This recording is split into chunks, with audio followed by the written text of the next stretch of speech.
Acompáñenme en su Biblia, Efesios 2, del 12 al 21. Estamos estudiando escatología bíblica. Este es el tema 31. Se titula La Iglesia, Israel y la Iglesia en el dispensacionalismo. Nuestra cita es Efesios 2, del 12 al 21. Desde el 11 vamos a leer para que tome más contexto. Dice nuestra Biblia así, sígame con su vista.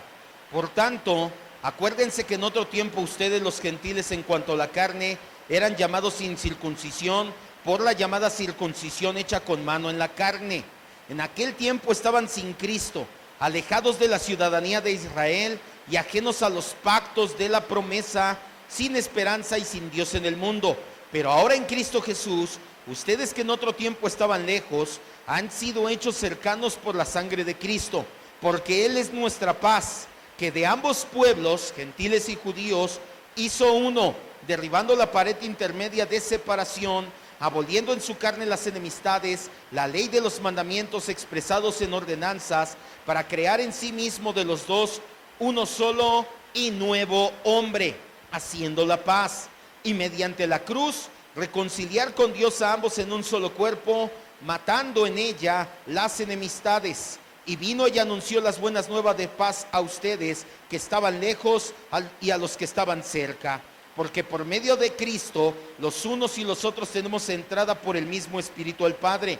Así que ya no son extranjeros ni advenedizos, ahora son conciudadanos de los santos y miembros de la familia de Dios, edificados sobre el fundamento de apóstoles y profetas, siendo la principal piedra del ángulo Jesucristo mismo, en quien todo el edificio bien coordinado va creciendo para ser un templo santo en el Señor. Con eso nos basta. Cierre sus ojos. Vamos a orar. Espíritu Santo, le damos gracias por esta noche lluviosa ya. Sin embargo, nada impedirá, mi Dios. Usted es el único que puede hacerlo, que tomemos estas clases, que aprendamos más de su palabra. Pero obviamente usted no quiere eso. Usted nos ha llamado a renovar nuestra mente. Nos ha dado la mente de Cristo para que le sigamos llenando con la enseñanza bíblica. Pero Señor, también queremos rogarle que baje al corazón y que verdaderamente nos lleve a actuar conforme a su propósito, gloria y voluntad. Gracias, maravilloso Dios. Utilice esta palabra para traer a Cristo en nosotros, para verdaderamente entender lo que usted quiere lo que usted muestra en su palabra y quiere que sea entendido. Gracias, Padre, en el nombre de Jesucristo, tu Hijo amado, decimos amén. Ok, comenzamos entonces. La clase pasada retomamos nuestro estudio de escatología. Ya no me voy a detener a explicar qué es escatología, creo que ya lo sabemos.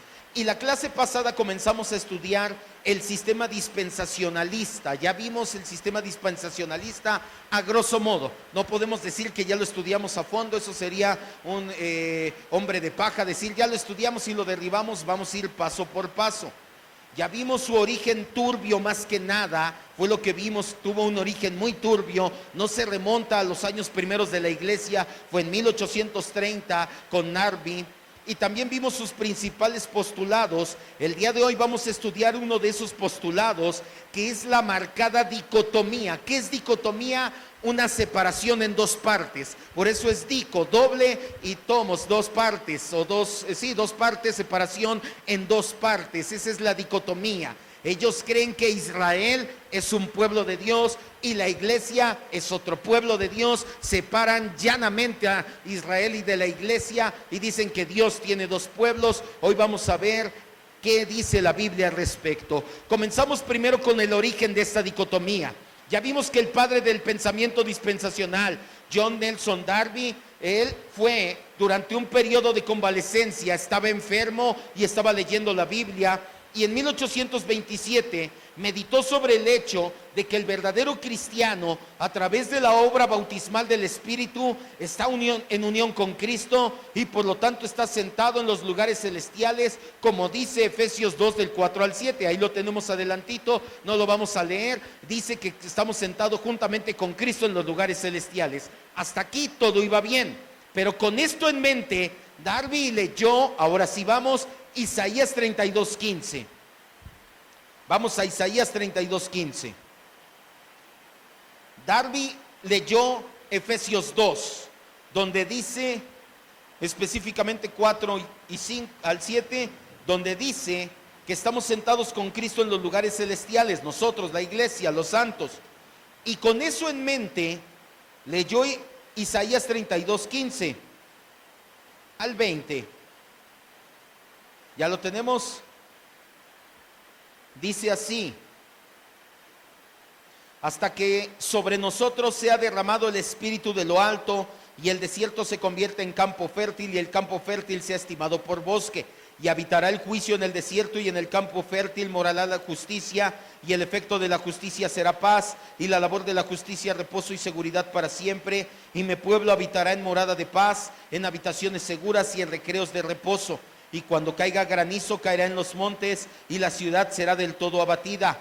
Dichosos ustedes los que siembran junto a todas las aguas y dejan libres al buey y al asno. Con eso nos basta nada más. ¿Qué pasó con Nelson Darby? Nelson Darby lee este pasaje de Isaías y después, teniendo en mente que los cristianos estamos sentados juntamente con Cristo, este pasaje de Isaías habla del derramamiento profetizado del Espíritu sobre Israel, que traería bendiciones terrenales sobre el pueblo de Dios. Darby toma este dato bíblico y concluyó que implica un fuerte contraste entre las bendiciones terrenales profetizadas para Israel y las bendiciones celestiales prometidas al cristianismo del Nuevo Testamento. Quiero que me vea, le voy a explicar lo que le acabo de decir. ¿Qué hizo John Nelson Darby? Leyó Efesios 2 y dijo: esto es para la iglesia, estoy con Cristo en los lugares celestiales. Oye, pero entonces Isaías 32, ¿para quién es? Ya sé, Isaías 32 es para el pueblo de Israel. Quiere decir que el pueblo de Israel sigue vigente en el plan de Dios. Quiere decir que entonces para la iglesia son bendiciones celestiales y para el pueblo de Israel son bendiciones terrenales. A partir de ahí fue la enseñanza de Nelson Darby. ¿Cuál es la definición entonces del dispensacionalismo? Darby decía que la profecía de Isaías 32 que acabamos de leer se aplica propiamente a la tierra, que su objetivo no es el cielo. Se trataba de cosas que habrían de acontecer en la tierra, y al no ver esto, es que se ha confundido la iglesia.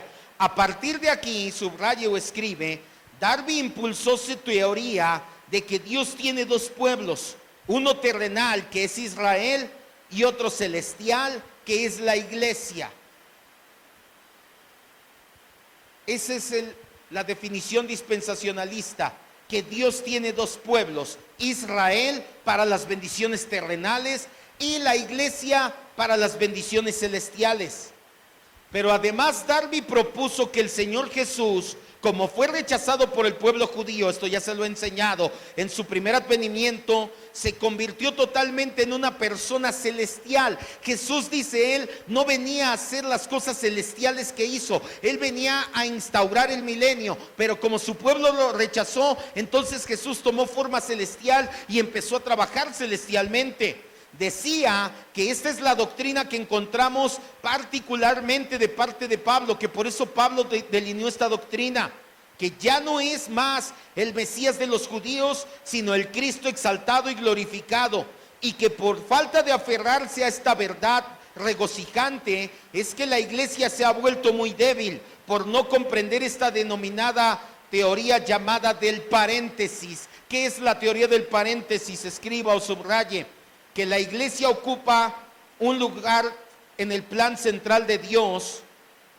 solo mientras el pueblo de Israel regresa arrepentido al Mesías. ¿Qué es lo que decía Nelson Darby? Que Dios tiene dos pueblos, un pueblo terrenal, Israel, y un pueblo celestial, que es la iglesia. Pero como Israel rechazó a Cristo, entonces se va a hacer un paréntesis. Mientras estamos esperando que los judíos se regresen arrepentidos a los pies del Mesías y puedan fluir esas bendiciones materiales y el milenio, Dios hace un paréntesis y pone a su iglesia con las bendiciones celestiales. Esto, a grosso modo, es lo que enseña el dispensacionalismo. A partir de entonces, Darby había llegado a interpretar las Escrituras solo en términos de la dicotomía dispensacional y la teoría del paréntesis. ¿Qué te estoy diciendo? Que todo lo que escribió Darby a partir de entonces lo pasaba por esta lupa. Y cada vez que leía un pasaje de la Biblia decía, ¿cómo aplica aquí para los dos pueblos y para el paréntesis? Y leía otro pasaje de la Biblia y decía, los dos pueblos y el paréntesis. Toda su lectura y toda su escritura, mejor dicho, de Darby, a partir de entonces pasó por esos dos filtros. Darby había llegado a ver a los judíos como el pueblo terrenal de Dios, con un propósito terrenal, destino y esperanza, y a los cristianos como el pueblo celestial de Dios, con un propósito celestial, destino y esperanza distintos, y la era de la iglesia era el paréntesis celestial en el programa terrenal. Esto tuvo serias implicaciones. Tú dirás, y déjalo, ¿qué tiene de malo? ¿Qué puede pasar? Que Dios tenga dos pueblos, están equivocados. Esto tiene una implicación tremenda y ahorita lo estamos viviendo el día de hoy. Lo vivimos fue el día de hoy con ayer, con la Suprema Corte de Justicia. ¿Cuál es la implicación de esta postura? Tú lo sabes, yo te lo he enseñado. Nuestra postura difiere fuertemente de esa dicotomía radical de que Dios tiene dos pueblos, Israel e iglesia. No podemos negar que sí existen claras distinciones bíblicas entre el Israel del Antiguo Testamento y la iglesia del Nuevo Testamento. No estoy diciendo que somos exactamente el mismo pueblo. Tú puedes ver algunas cosas en el Antiguo Testamento que ya no son en el Nuevo Testamento, y unas cosas en el Nuevo Testamento de la iglesia que no tenía Israel en el Antiguo Testamento. Sí hay claras diferencias, pero no hay una partición como tal. Las distinciones que encontramos entre Israel y la iglesia es una progresión orgánica, le llaman los teólogos, que es como el desarrollo de un niño en adulto. No vayas, en Gálatas 4, del 3 y 4, Pablo hace esta analogía, que el niño no puede heredar hasta que crece. Así es el pueblo de Israel con la iglesia. No es que Dios tiene dos pueblos, pastor, pero aquí se circuncidaban, aquí hacían esto, aquí hacían lo otro en el Antiguo Testamento, y la iglesia no tenemos. Para empezar, ellos guardaban el sábado y nosotros guardamos el domingo.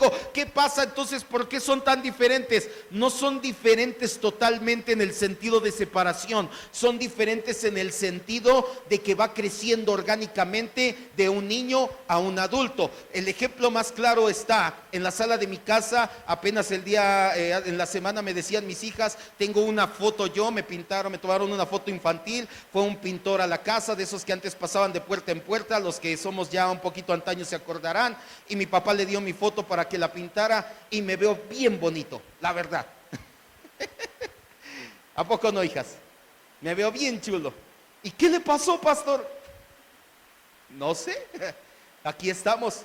¿Qué voy con esto? Por así decirlo, la fotografía, o como yo era de niño, muy bonito. Y de hecho, y se los dije a mis hijas, tampoco no me estoy echando porras yo solo. Todos de bebés, de niños somos bonitos, ¿sí o no? Ya después, bueno, uno que otra excepción, ¿verdad? A lo mejor, no volteé a ver a nuestro hermano Ángel, pero sí una que otra excepción. La mayoría de niños somos bien chulos, bien bonitos. Y ya cuando crecemos, ¡ay, llama! ¿Qué le pasó? Así fue con el pueblo de Israel y la iglesia. ¿Por qué se ven diferentes? ¿Por qué si yo pongo una foto mía ahorita, tan solo con la barba y todo, por qué me veo diferente a esa foto de cuando era niño, tenía como 4 años ahí? Porque ya crecí. Orgánicamente soy el mismo, pero hay diferencias porque ya crecí, tan solo tengo barba, ya me está cayéndoseme el cabello, ya estoy madurando como ser humano. Lo mismo pasa con la iglesia, o mejor dicho, primero con el pueblo de Israel hasta llegar a la iglesia. Eso es lo que creemos nosotros. Aunque el Nuevo Testamento a menudo habla en términos de realidades celestiales y espirituales, porque sí, el Nuevo Testamento también te habla de cosas espirituales y también de cosas terrenales, eso sí.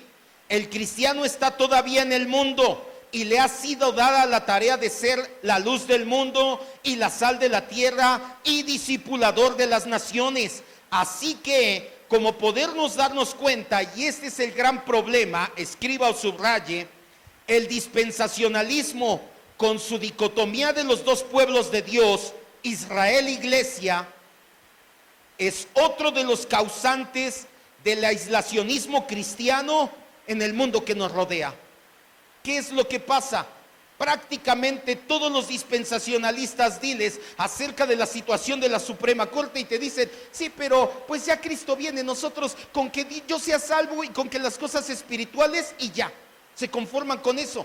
Piensan que las cosas terrenales, que el ser sal del mundo, luz del mundo, discipular a las naciones, todo lo que estamos viendo en posmilenialismo que vimos hace un par de meses, y todo lo que estamos viendo los domingos en la mañana de conquistar la tierra para el Señor, la mayoría de los cristianos, como son dispensacionalistas, te van a decir, no, a nosotros nos toca llevar el evangelio, que acepten a Cristo y que se vayan al cielo, y ya la hicimos. Oye, pero ¿cuándo vamos a cambiar a las naciones? ¿Cuándo vamos a hacer que se arrodillen delante del Señor? ¿Cuándo vamos a hacer que se inclinen ante la ley de Dios y que la ley de Dios rija las naciones? No, hermano, eso no nos toca a los cristianos. Nosotros nos vamos a ir en el rapto y aquí entonces se queda esto para que se acabe. Ese es el gran problema con la dicotomía. Ellos piensan que va a pasar cuando Cristo venga, instaure el milenio y el pueblo de Israel sea el que gobierne, y mientras tanto situaciones como estas de la Suprema Corte dicen, pues ya ni modo, mira, tembló porque Dios está en descontento con esta situación. Ciertamente Dios está descontento con esta situación, pero eso es quitar la responsabilidad de la iglesia. El castigo de Dios no es que haya temblado. El castigo de Dios, si esto continúa, va a ser mucho más severo sobre de nosotros y sobre de nuestros hijos, y lo vamos a ver cuando nuestra sociedad implosione. Y eso también es quitarle a la iglesia responsabilidad de decir, oye, ok, ya deja de lado si tembló, no tembló, lo que sea. ¿Qué vamos a hacer? ¿Qué nos toca a nosotros como iglesia? Llevarles el evangelio, sí, pero también, y esto lo sabía la iglesia primitiva, en adelante hay que formar orfanatos, para que entonces esas mamás que dicen, es que no puedo mantenerlo, ¿por qué lo voy a traer a sufrir a ese pobre niño? La iglesia, digamos, no te preocupes, tenlo, ahí tenemos un orfanato, aquí déjanoslo, aquí lo cuidamos a él y a cientos de niños más. Pero la mayoría de los cristianos hoy en día ya no apoyan orfanatos, casas hogar. ¿Por qué? ¿Qué hacen? Se lavan las manos y dicen, nos toca lo espiritual. Seguimos, siguiente inciso. ¿Todavía no baja la lluvia? No, ¿verdad? Es que como traigo estos no escucho si hay lluvia o no. Seguimos así entonces. Vamos a refutar entonces esta situación. Ok, nosotros creemos que solamente hay un pueblo que fue creciendo orgánicamente. Ellos creen que hay dos pueblos. Tenemos que ver bíblicamente qué dice que es. Nosotros creemos que la Biblia nos dice claramente un pueblo, que es la iglesia, y que ésta siempre ha ocupado el lugar central en el plan de redención del Señor, tanto en los asuntos terrenales como en los espirituales. Por lo tanto, tenemos dos sistemas diametralmente opuestos con respecto a la relación entre Israel y la iglesia. No se pueden conciliar. Tú no puedes ser dispensacionalista del pacto al mismo tiempo. O crees que Dios tiene dos pueblos, o crees que Dios tiene uno solo que se ha manifestado y crecido orgánicamente. No puedes conciliar las dos. Una de las dos está equivocada. Para determinar cuál sistema es correcto, vamos a ir a la Escritura solamente, en ella encontraremos la verdad. Vamos a ver 6 pasajes rápidamente. El primero, que es en el que más vamos a estar, ya no vayas, Efesios 2 del 12 al 21, ya lo leímos. Es un pasaje del Nuevo Testamento que habla de un asunto en el cual el apóstol Pablo contrasta el estado de los gentiles en general, que en el antiguo pacto, con los cristianos gentiles bajo el nuevo pacto. Si tú lees desde el versículo 1, Pablo está diciendo, oigan, ¿se acuerdan cómo estaban bien perdidos ustedes, que ni siquiera eran parte del pueblo de Dios? Siguen siendo gentiles, pero como ahora son cristianos, ahora ya están en el pueblo de Dios. Es lo que está queriendo poner ahí Pablo. Sabemos por la narrativa bíblica que después de la formación de las naciones en la Torre de Babel, Dios escogió a Abraham como padre de la nación de Israel. A través de él administraría exclusivamente sus pactos hasta la era del nuevo pacto, cuando a partir de entonces su pueblo ya no sería solamente Israel, ahora estaría formado de toda tribu, nación y lengua. Durante ese periodo de exclusivismo judío, los gentiles en la carne estaban sin Cristo, estaban fuera del pacto de Dios. Esto es lo primero que escribe Pablo en su carta, o en el capítulo 2.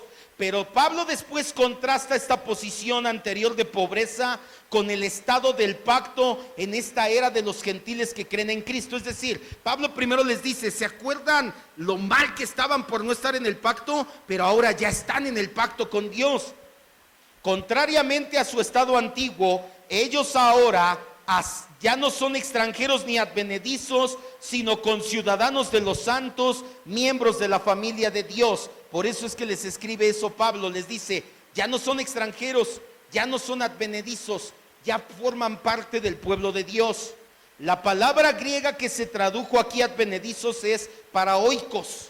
Es usada en una traducción griega del Antiguo Testamento para referirse a los extranjeros que vivieron en Israel, tuvieron ciertos derechos legales, pero que no eran ciudadanos de Israel y no podían tomar la Pascua. No vayas, en Éxodo 12:45, sobre todo en la Septuaginta, dice Moisés, todos los advenedizos pueden vivir contigo, pero no tomarán la Pascua. Es decir, están dentro, pero no forman parte del pacto. La palabra advenedizo significa el que está a un lado de la casa. Pablo es lo que les está queriendo dar a entender. Ya no estás afuera de la casa, ya eres parte de la casa. Pablo les dice que ya no son advenedizos, que ya ahora son parte de la familia de Dios.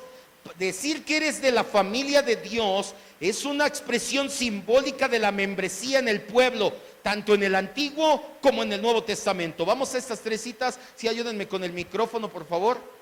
¿Sí lo traes? Bueno, va a oler un poco raro, ni modo. Siéntense acá enfrente, mis hermanos, para que me ayuden.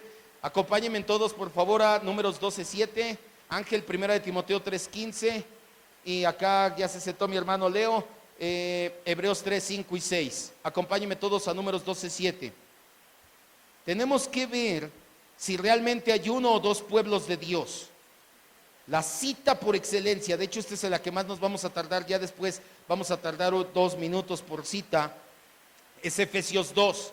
En Efesios 2, sobre todo prácticamente todo el capítulo 2, aunque no lo leímos todo, en Efesios 2 Pablo les dice, oigan, ¿se acuerdan cómo antes estaban en tinieblas, en pecado, cómo eran lejanos al pacto, a las promesas? Vaya, ustedes no eran pueblo de Dios, no pertenecían a los judíos, porque antes, estoy extendiendo a Pablo, antes el pueblo de Dios, la familia de Dios, solamente eran los judíos, pero como ahora están en Cristo, estoy parafraseando a Pablo, ustedes ya no son extranjeros, ya no son advenedizos, ya no están al lado de la casa, ahora son parte de la familia de Dios. Decir que eres de la familia de Dios es un término que se indica que formabas parte del pueblo, del pacto de Dios. Este término se utiliza tanto en el Antiguo como en el Nuevo Testamento. Números 12:7, te lo leo yo, dice, no así mi siervo Moisés, que es fiel en ¿dónde? En toda mi casa. ¿Qué dice Dios acerca de Moisés? Moisés es mi siervo fiel en la casa, él pertenece a la casa, no está fuera de casa, está dentro de casa. 1 de Timoteo 3:15. Para que si tardo sepas cómo debes conducirte en la casa de Dios, que es la iglesia de Dios viviente y columna baluarte de la verdad.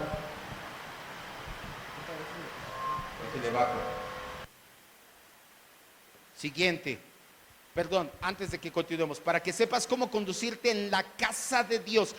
Pablo le dice a Timoteo, si tardo, vas a saber cómo conducirte perfecto en la casa de Dios. Siguiente.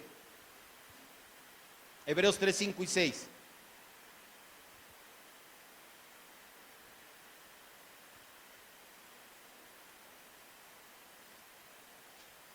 ¿Sí lo tenemos? Sí. Y Moisés a la verdad fue fiel en toda la casa de Dios como siervo para testimonio de lo que se iba a decir. Pero Cristo como hijo sobre su casa, la cual casa somos nosotros, si retenemos firme hasta el fin la confianza y el gloriarnos en la esperanza. Aquí el escritor de Hebreos está citando la escritura de Números y dice, Moisés fue fiel en la casa, pero Cristo es el dueño, no nada más es siervo, es el hijo, el dueño de la casa. ¿Qué nos interesa en estas tres citas? Que en las tres citas encontramos que pertenecer a la casa de Dios es pertenecer a la familia de Dios. Pablo les dice, ya no son advenedizos, ya no están afuera de la casa, es lo que significa la palabra advenedizo en el griego original, sobre todo el de la Septuaginta. Ya no estás afuera de la casa, ya estás dentro de la casa, ya perteneces a la casa de Dios, ya perteneces a la familia de Dios. Los gentiles en Cristo, dice también, somos conciudadanos de los santos.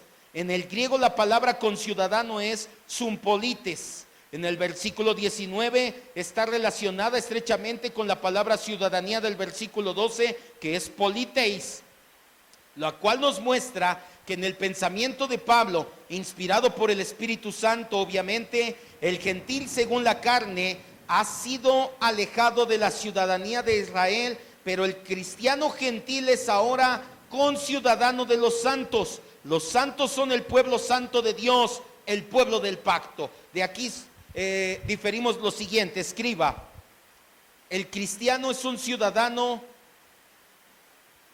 de la Jerusalén celestial. En su casa lee las citas de Gálatas 4, Filipenses 3:20 y Apocalipsis 3:12. El cristiano es un ciudadano de la Jerusalén celestial y por lo tanto un conciudadano con los santos de todos los tiempos.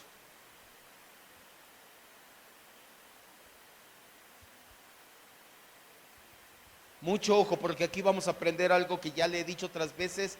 De hecho, esto usted dirá, esto como que ya no lo había dicho el pastor, sí, pero no había tenido la oportunidad de sistematizarlo de esta manera para que vea usted que sí, realmente Dios solamente tiene un pueblo. Se lo digo varias veces, de hecho también en el libro de Hechos, los domingos cuando lo estamos enseñando, se lo he mostrado, se lo he recordado, pero ahora sí lo vemos con citas y bien explicado. Repito entonces, el cristiano es un ciudadano de la Jerusalén celestial. Eso lo hace conciudadano con los santos de todos los tiempos, desde Adán, el primer santo que fue hijo de Dios, que creemos que se arrepintió y está en los cielos, hasta el último santo que viva. Todos los hijos de Dios, desde Adán hasta el final de los tiempos, todos somos conciudadanos celestiales, todos somos parte de ese gran pueblo de Dios. Dios no tiene dos pueblos, Dios tiene un solo pueblo que ha ido creciendo y madurando. Este pasaje nos está enseñando que el cristiano gentil se ha convertido en un miembro de Israel del Antiguo Testamento.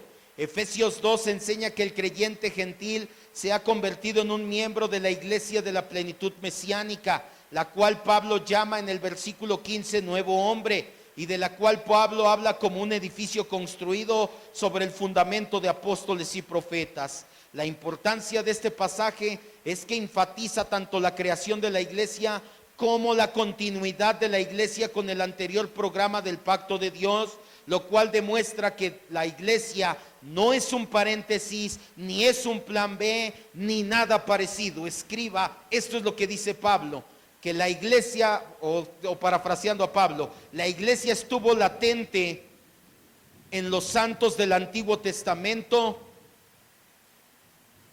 y ahora está patente en los santos del Nuevo Testamento. La iglesia estuvo latente, ahí escondida, invisible en los santos del Antiguo Testamento, pero ahora patente, ahora sí manifiesta en los santos del Nuevo Testamento. Así que quiero que levante su mirada, me vea y entienda esto que le acabo de decir. Dios no tiene dos pueblos, tiene uno. Mucho ojo, y escuche esto también. Y no hay un paréntesis de que Jesús vino, no lo aceptaron y entonces levantamos una iglesia y ya cuando los judíos se arrepienten cerramos el paréntesis y seguimos con los judíos. No es cierto. Dios siempre ha tenido un plan con un solo pueblo, que es su iglesia. Desde el Antiguo Testamento está la iglesia en los santos. ¿Quién? Abraham, Moisés, Aarón, Josué, todos los santos habidos y por haber del Antiguo Testamento, hasta Juan el Bautista, todos ellos son la iglesia latente, está ahí como que escondida, como que todavía no se deja ver bien. A partir del día de Pentecostés, que se crea ahora sí como iglesia, ya está patente, ya está manifiesta, pero el plan es el mismo con todos ellos. Dios no tiene dos pueblos ni tiene dos formas de salvar. A ellos los vamos a salvar con sacrificios y ley, a ellos los vamos a salvar con fe en Cristo. Siempre ha sido la salvación por medio de ¿qué? De la fe en ¿quién? En Cristo. Despierte, ¿ya se aburrió? Todavía nos falta. La interpretación dispensacional de este pasaje de Efesios pone todo su énfasis en la enseñanza de que la iglesia del Nuevo Testamento es un nuevo hombre. Ciertamente la iglesia es nueva en el sentido de que ahora es visible, como un cuerpo cuya cabeza es Cristo. Pero ese hecho no anula la enseñanza igualmente válida que encontramos en Efesios 2, de que la iglesia del Nuevo Testamento tiene continuidad orgánica con el Israel del Antiguo Testamento. ¿Qué pasa con los dispensacionalistas? Leen este pasaje y ellos solamente se van al versículo 15 que dice un nuevo hombre. ¿Ya ves? Aquí la Biblia dice que es un nuevo hombre, es decir, el anterior Israel es otro y este es uno nuevo. Ya, se acabó y te dicen que es todo. Si nosotros tomamos eso aislado de todo el contexto, pareciera que sí dice que Dios creó un nuevo hombre y se acabó. Pero cuando tú lees todo el contexto, únicamente te está hablando en el sentido de que ya está manifiesto y nada más. La siguiente cita, acompáñame, Romanos 11. Y mientras tanto, mi hermano Gabriel, Oseas 14:6. Romanos 11. En Efesios vemos que la Biblia dice que el Señor tiene un solo pueblo, que ya no somos extranjeros ni advenedizos. Romanos 11, 1 y 2, y después del 11 al 26 dice: digo pues, ¿ha desechado Dios a su pueblo? De ninguna manera, porque también yo soy israelita, de la descendencia de Abraham, de la tribu de Benjamín. ¿No ha desechado Dios a su pueblo, al cual desde antes conoció? ¿O no saben que dice de Elías la escritura, como invoca a Dios Israel, diciendo, y ya esto nos habla de remanente, versículo 11, digo pues, ¿han tropezado los de Israel para que cayesen? En ninguna manera, pero por su transgresión vino la salvación a los gentiles para provocarles a celos. Y si su transgresión es la riqueza del mundo y su defección la riqueza de los gentiles, cuánto más su plena restauración. Porque a ustedes hablo, gentiles, por cuanto yo soy apóstol a los gentiles, honro mi ministerio. Pero si en alguna manera pueda provocar a celos a los de mi sangre y hacer salvos a algunos de ellos, porque si su exclusión es la reconciliación del mundo, ¿qué será su admisión sino vida entre los muertos?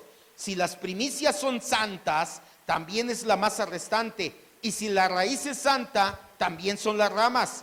Pues si algunas de las ramas fueron desgajadas, aquí Pablo empieza a hacer una analogía del pueblo de Israel y dice, oigan, el pueblo de Israel es como un olivo y tiene una raíz santa que dio varias ramas, pero varias de esas ramas fueron arrancadas de ahí.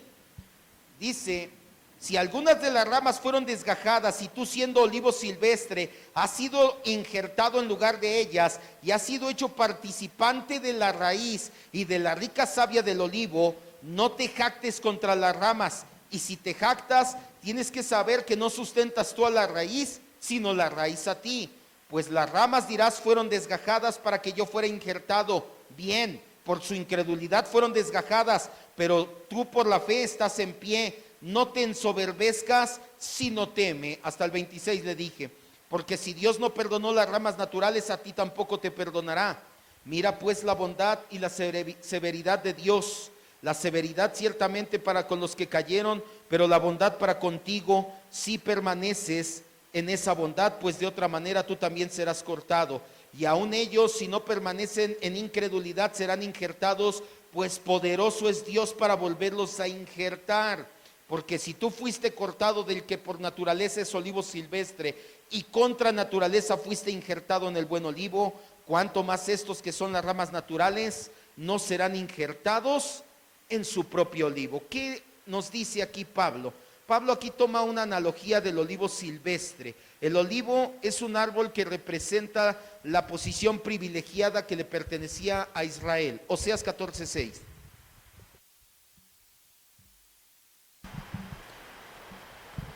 Se extenderán sus ramas y será su gloria como la del olivo y perfumará como el Líbano.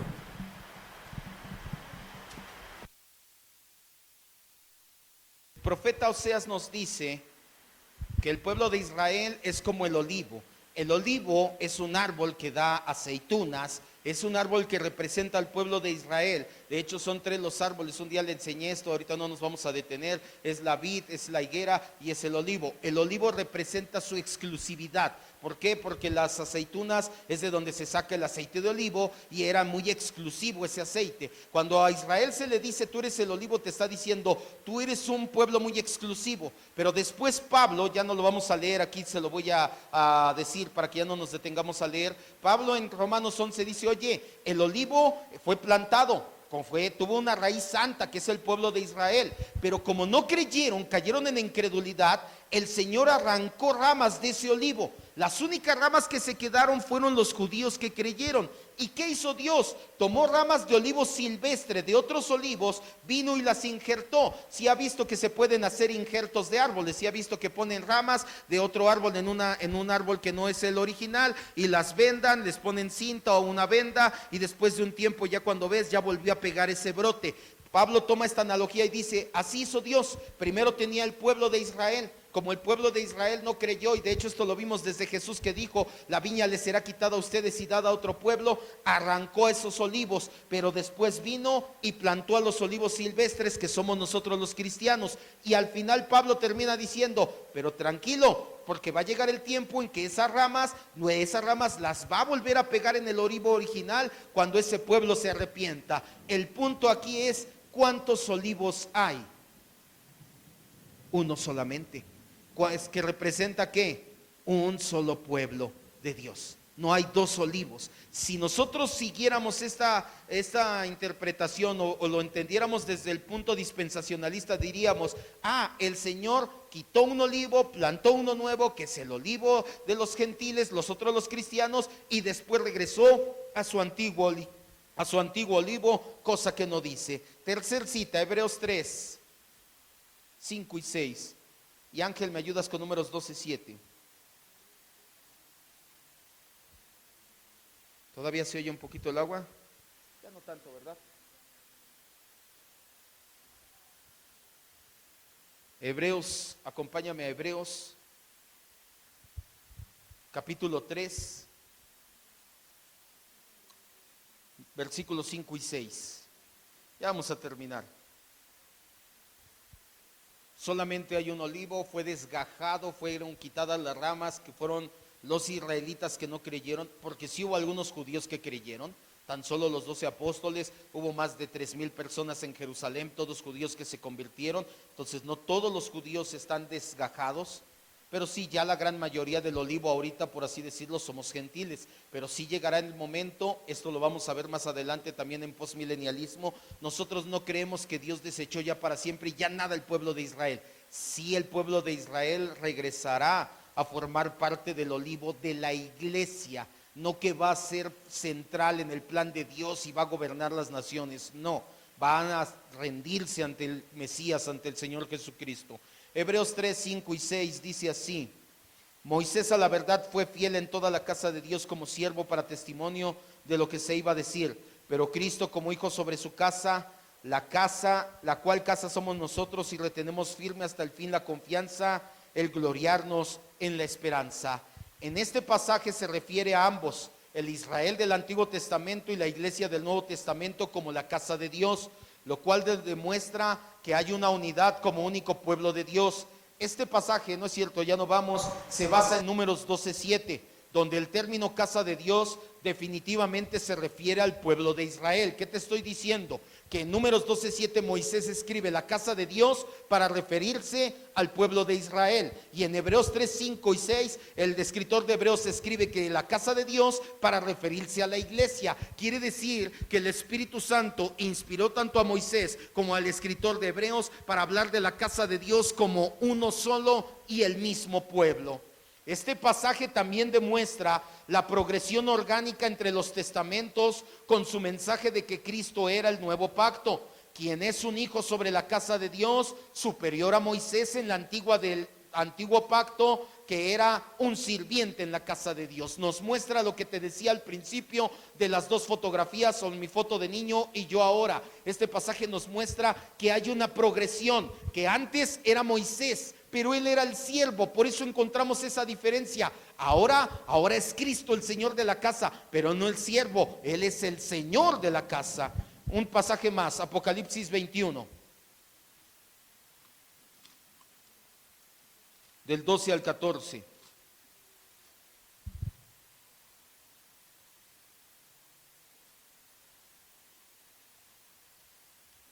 Y ya no leemos, te explico lo que dice ahí. Apocalipsis 21, 12 dice que la Nueva Jerusalén, ¿quién es la Nueva Jerusalén? La Iglesia Universal. Esto ya se lo había explicado. ¿Qué es la Iglesia Universal? Se lo acabo de decir, desde Adán hasta el último creyente, todos los santos, todos los creyentes de la historia es la Nueva Jerusalén, la Iglesia Celestial. Dice que la Nueva Jerusalén, escuche bien, tiene un muro grande y alto con 12 puertas, y en las 12 puertas 12 ángeles y nombres inscritos, que son los nombres de ¿quién? De las 12 tribus de Israel. Te está diciendo que por ahí fue la entrada hacia el pueblo del pacto, por medio de las tribus de Israel. Versículo 14. Y el muro de la ciudad tenía 12 cimientos, y sobre ellos los 12 nombres de ¿quiénes? De los 12 apóstoles, ¿de quién? De Cristo. Es decir, que la Jerusalén celestial contiene tanto a los 12 tribus de Israel como a los 12 apóstoles de la iglesia. Los santos del Antiguo Testamento y los santos del Nuevo Testamento formamos la Jerusalén celestial, que es la iglesia del Señor. Ya no vayas, en Apocalipsis 21, 2 y 9 y 10 nos habla de la novia de Cristo, y en Efesios 5, 22 y 23 dice que Cristo amó a su iglesia como la novia. Nuevamente vemos que es una analogía que se utiliza también en el Antiguo Testamento. Juan 10, 16. Vamos a Juan 10, 16.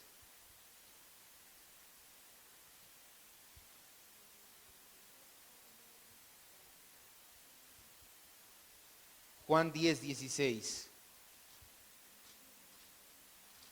Este me encantó por lo que significa la palabra redil. Ahorita lo vamos a ver. No sabía, no lo investigué bien, no le puedo mentir, pero creo que de ahí viene la palabra aula, de la palabra redil. Ahorita lo vemos. Y si no, al menos se parece mucho. Juan 10, 16, ya lo tenemos. Jesús estaba hablando de la parábola del buen pastor, y dice en el versículo 16: también tengo otras ovejas que no son de este redil, aquellas también debo traer, oirán mi voz, y habrá ¿cuántos pastores y cuántos rebaños? Un rebaño y un pastor. ¿Qué te está diciendo aquí Jesús? De hecho, cuando vimos el Evangelio de Juan, puedes buscarlo ahí en internet, te lo enseñé. Jesús estaba hablando de los gentiles. Jesús veía su obra y decía: no, amigos, mi obra no solamente es para el pueblo de Israel, mi obra va muchísimo más allá. Voy a empezar con el pueblo de Israel, pero tengo ovejas que no están ahorita en el redil. Voy a ir después por esas ovejas, las voy a traer. De hecho, el primer mandado a hacer eso fue el apóstol Pablo, y es lo que estamos viendo los días domingos. Y dice: habrá un solo rebaño y un solo pastor. Es decir, el Señor no tendrá dos pueblos, pero hay más. Jesús enseñó que tenía ovejas fuera de redil de los judíos. Jesús hablaba de los gentiles que después creerían y serían incorporados a la iglesia. Esta declaración, sigue el siguiente párrafo, nos viene con lo que dice a Pablo en Corinto: tengo mucha gente o mucho pueblo en esta ciudad. La palabra que se utiliza en redil, el siguiente párrafo en Juan 10, 16, es aule. Por eso te decía que tal vez de aquí viene la palabra aula. Literalmente se refiere a un patio con una muralla. ¿Por qué es importante la palabra redil? La palabra redil significa un patio, pero con una muralla, porque trae a la imagen, a la mente, una imagen de Israel amurallado de las naciones gentiles por las leyes ceremoniales. Jesús estaba por dirigir estas ovejas gentiles hacia su único rebaño. Por eso le decía que es importante la palabra redil, porque redil significa que hay una muralla, porque en Efesios 2:14 dice que Él es nuestra paz, de ambos pueblos hizo uno, derribando ¿qué? La muralla intermedia, la pared que no permitía que los gentiles entráramos a este nuevo redil. Escriba o subraye: el pueblo de Dios del nuevo pacto es un rebaño sin distinción entre judíos y gentiles. El pueblo de Dios del nuevo pacto es un rebaño sin distinción entre judíos y gentiles. De hecho, que Jesús utilizara esta metáfora nos habla de continuidad, porque en el Antiguo Testamento muchas veces nos dice, tan solo el Salmo 23:1, ¿qué dice? ¿Nadie? El Señor es mi ¿qué? ¿De quién habla ahí? El pueblo de Israel. Y acá después dice que Él es ¿quién? Nuestro pastor. ¿Qué estamos viendo? Que hay una continuidad. Y última cita, Apocalipsis 2:9 y 3:9.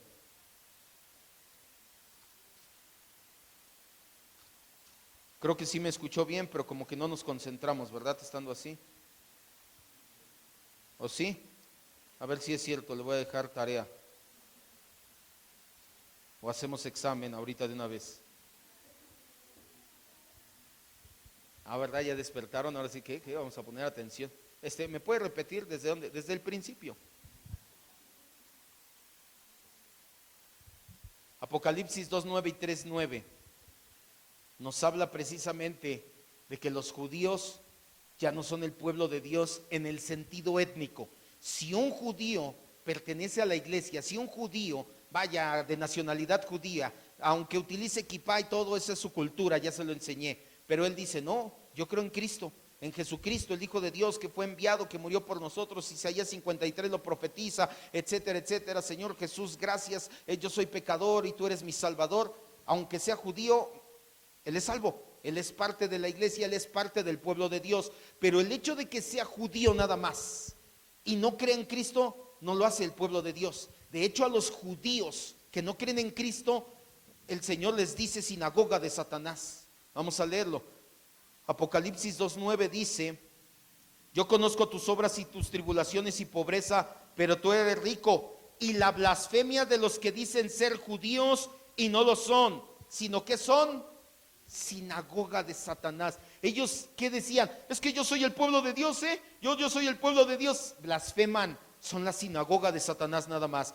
Que el 3:9, ahí adelantito, dice, he aquí yo entrego de la sinagoga de Satanás a los que dicen ser judíos, o vaya, dicen ser mi pueblo y no lo son, sino que mienten. Con eso nos basta nada más. Terminamos entonces. Vamos a cerrar nuestros ojos. Cierre sus ojos, concéntrese un momento ya nada más. ¿Por qué el Señor les llama sinagoga de Satanás? Casi por nada, porque cuando estaba frente a ellos dijeron, crucifícale, su sangre sea sobre de nosotros y sobre nuestros hijos. Porque todavía cuando les dijo, he aquí vuestro rey, ellos dijeron, no tenemos otro rey más que a César. Así que por eso el Señor ahora los trata tan duramente, por su endurecimiento de corazón. Por eso es que unos años después, Apocalipsis siempre se había creído que se escribió antes del año 70, 60 y algo después de Cristo. Hoy en día ya los dispensacionalistas dicen que no, que se escribió en el año 100. En el año 100 se escribió el libro de Juan, no el libro de Apocalipsis. Ya cuando veamos Apocalipsis de lleno lo veremos. Por eso es que el Señor profetizaba la caída de Jerusalén, ahí les dio su justo pago, y ya desde Apocalipsis les decía, sinagoga de Satanás, no son mi pueblo. Ustedes no son mi pueblo. Si ustedes se arrepienten de sus pecados y van a Cristo, ustedes sí son mi pueblo. Pero si no, ustedes no son mi pueblo. Como acabamos de ver, la relación entre Israel y la iglesia no es una dicotomía, no están separadas. Hay continuidad orgánica, hay crecimiento, hay desarrollo. Si la Biblia presenta algún grupo estando en relación dicotómica entre Israel espiritual, no es con la iglesia, sino con los fariseos. ¿Quiénes sí no son los israelitas? Los fariseos que han llegado hasta nuestros días como judíos hashídicos. Ellos sí son la dicotomía. La era del Nuevo Testamento se diferencia del periodo del Antiguo en sus rituales, que ya no hay sangre, y en su mayor plenitud espiritual.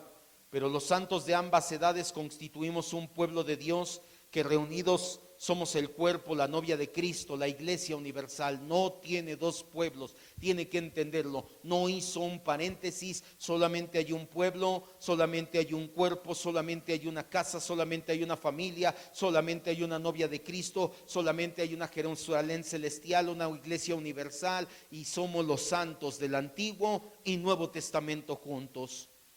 No debemos dejarnos influenciar por esta falsa enseñanza, o de lo contrario no seremos nunca sal y luz del mundo nuevamente. Pues pensar que el plan de Dios con la iglesia es espiritual y que es distinto al de Israel, que es terrenal, ha provocado ese aislacionismo del que te hablaba, que tanto daño le está haciendo a nuestro país y al mundo entero. Una escatología sana, basada en una sana interpretación de la Escritura, nunca hará esta distinción, pues sabe que el reino de Dios debe de avanzar hasta conquistar todas las naciones. Así que no te puedes quedar de brazos cruzados cuando vengan situaciones como esto del aborto que está llegando fuertemente a nuestro país. No nos podemos quedar de brazos cruzados y decir, al cabo lo de nosotros es espiritual. No, es espiritual y terrenal. Somos la continuidad del pueblo de Dios. Somos la manifestación de su gloria. Somos la manifestación de su ley.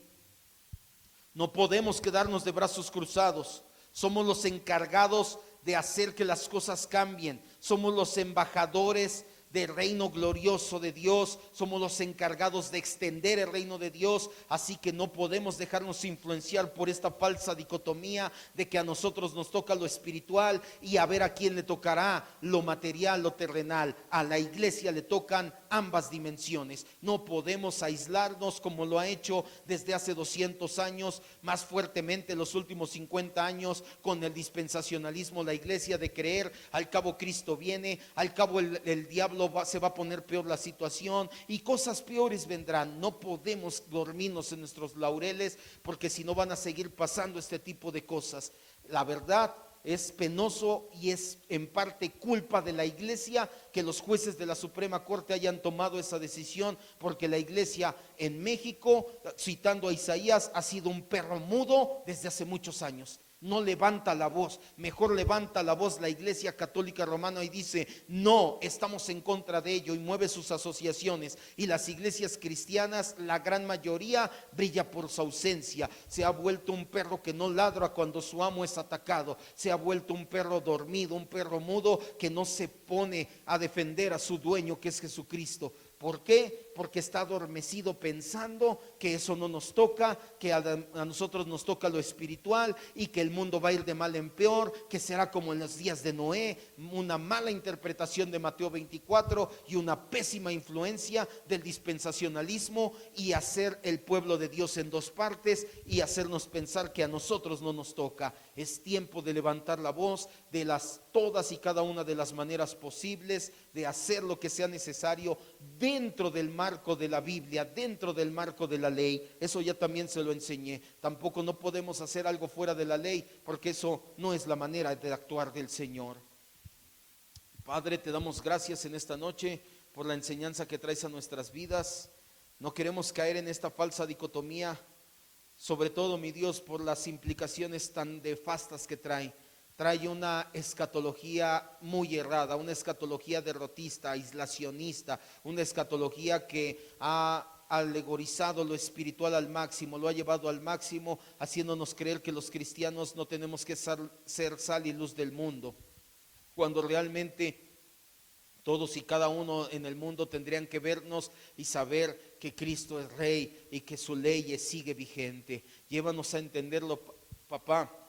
Llévanos a entenderlo y de la manera, una u otra manera posible, a poder seguir instaurando tu reino. A estas personas, Señor, sobre todo a Arturo Saldívar, mi Dios, el representante de la Suprema Corte de Justicia, el juez representante, sé tú castigándolo duramente, mi Dios, sé tú trayendo toda tu ira, sé tú trayendo tu castigo más cruel sobre de su vida, mi Dios. Ha sido una decisión nefasta y lamentablemente los cristianos ni siquiera levantamos la voz, muchas veces ni en redes sociales. Sé tú castigando a Arturo Saldívar, Señor, a él, a sus hijos, a sus nietos, hasta la tercera y cuarta y quinta generación de su familia, mi Dios, que él pueda ver las consecuencias de tan nefasta decisión, aún burlándose de esta, Señor, decisión de tomar vidas inocentes. Padre, y que nosotros no nos quedemos callados. Mueve lo que sea necesario en nuestras vidas, que nos arda el corazón, pero con la cabeza templada,